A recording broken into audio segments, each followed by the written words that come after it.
The Leafs gotta find a way to play as good at home as they do on the road. But that was a road game. It was?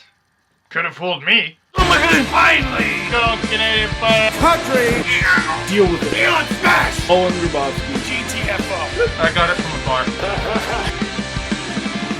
Leafs lose 3-2 to the Ottawa Senators in Ottawa. I'm going to talk about the game, and then I just need to rant on this stupid Leafs fans aren't allowed in Ottawa thing. It was fun for a while, and then like a lot of stories, it got killed, and I'm sick of it. Mikhail Grabowski, playing a little bit better offensively lately, scores 1-0 Leafs. And then besides the game winner, the Sens tied up with what I think is the most concerning goal of the game. Mika Zibanejad blazes into the zone, dishes it off to Colin Greening, goes to the net, tips it in, scores. Now, props to Mika Zibanejad. It was a sick goal, but Gunner, help. During Coach's Corner, Don Cherry got on Gunnarsson a little bit for not trying to take on Patrick Kaleta against the Sabres.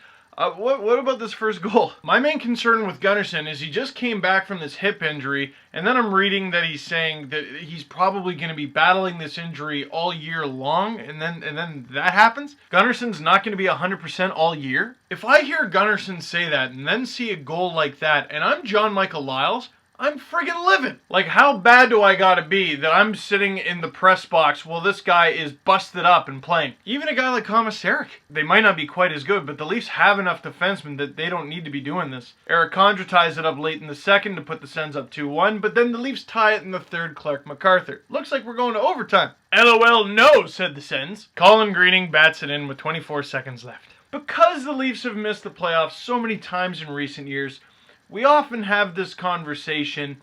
We haven't really had it yet this year, but we should probably have it now. Is this going to be the game that we look back at and go, oh, that's why the Leafs didn't make it? Instead of getting a point in a shootout or OT loss, or two in a shootout or OT win, they get nothing because of a goal with 24 seconds left. It was part great play by the Sens. They had energy, put it on net, crashed the net, and Greening is in the right place. It's the batting it out of the air part that makes you go, why couldn't he have missed it? And this Leafs team, who fans have been, for the most part, pretty happy with this season. They have a pretty good record.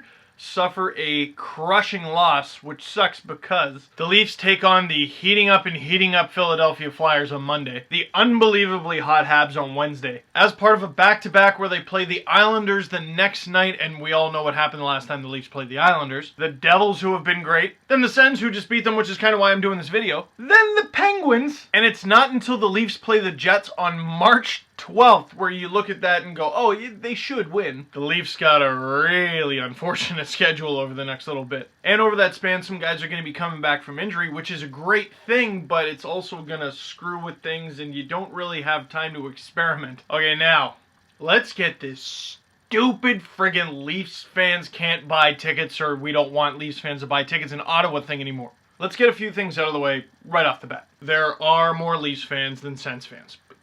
Period. Don't debate it. You can't. An observation I made a few years ago is when the Sens made the final against the Ducks, I couldn't go anywhere without seeing a piece of Sens merchandise. The next year, shoved right in the closet. It is a rivalry between two close teams in the same division. You're going to get fans from the opposing team visiting you. That's sports, actually.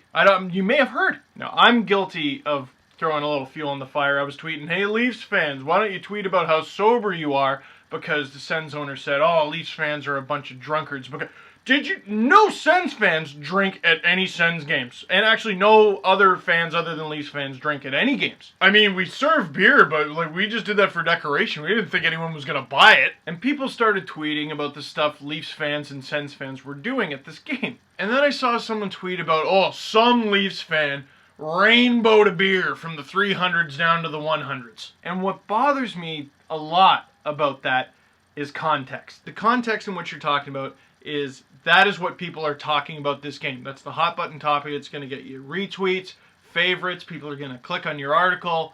There it is. But the way you say that, you make it sound like other Leafs fans are not going to hear about some Leafs fan throwing a beer at people and go, oh, that's messed up. People who do crap like that at sporting events are not dumb Leafs fans. They're just dumb. Dumb does not know which team you cheer for. Dumb does not care which jersey you're wearing. Dumb is dumb. And I'm sure some Leafs fans did some really dumb things at the Sens game last night. And I'm sure some Sens fans did some equally dumb things at the game last night too. But by singling out a group of fans and saying they do this, they do that, you're pouring gas on the fire. And here's the real thing about that. There's no way Eugene Melnyk doesn't know that. But by saying that, you get people talking about your team by talking about the upcoming game. Then stuff happens at that game and they focus on it a little more. You're generating conversation for your team. I get that. That's fine. But to say one group of fans does this, no matter which team or which league they cheer for, and this group of fans does not do that, is wrong and stupid. I just think it's amazing that out of any league in the world, an NHL team has the stones to tell fans not to show up. So Leafs fans, Sens fans, if you don't mind, I'm quite done with this stupid story. So with that off my chest, please check out the links in the underbar. We got a post-game blog with a little more analysis for you. And the Leafs and Sens play again soon. And I hope that the main story is the hockey.